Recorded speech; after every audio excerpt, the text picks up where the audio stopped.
કે તું મારા ગીતો સાંભળે છે. જે દિવસે તું મારા ગીતો નહીં સાંભળે તે દિવસથી મોહન ગાવાનું છોડી દેશે, ભલે ને આખી દુનિયાના ગીતો માટે તરસતી હોય. મોહન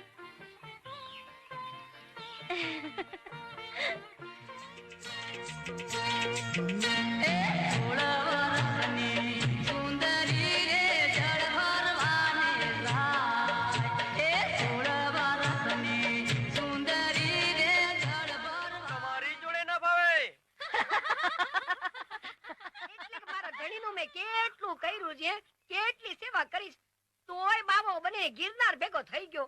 હવે આમાં કઈ મારો વાત હે? તોય નવરીનું ગામ આખું મારો વાત કાઢે અને મને કે મેં કરે લગ્ન કરી લઈએ.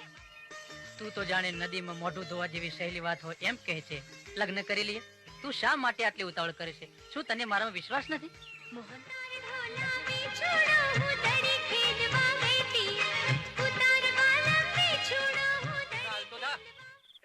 પોટલી ના પેટના પોટલી દઈ દે.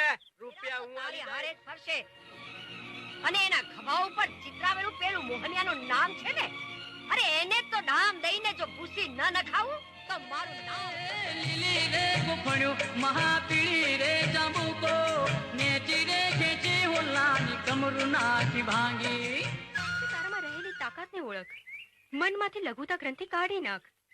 તને મહાન ગાયક બનતા ભૂલી ગયો. ગોપી, તું ગમે એટલી ઈર્ષાની આગમાં બળતી હોય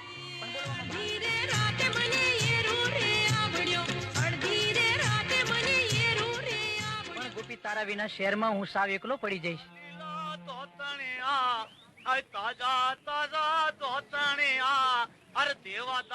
કેવી રીતે ઉભા રહેવાનું એ પણ આવડતું નથી.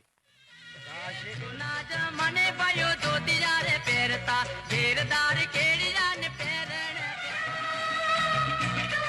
ગામડાના ખૂણામાં જ પડી રહ્યો હોત તો કોઈને ખબર પડ્યા વિના એમને જાણે પોકારી પોકારીને મને એમ કહી રહ્યું છે કે મોહન, તારે મન તો રૂપાળી રે વાલી મારી રાહડે રમેર, તારે મન તો રૂપાળી રે રામ. અરે ની કંકોત્રી મોકલાઈ છે.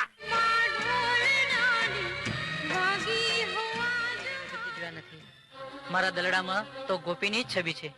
એની જગ્યાએ નાટક ના ચાલે. તાકાત તો હોય તો ઘરે બેસી રહે. અમારી ટિકિટ ના પૈસા નું શું? લાવો પૈસા.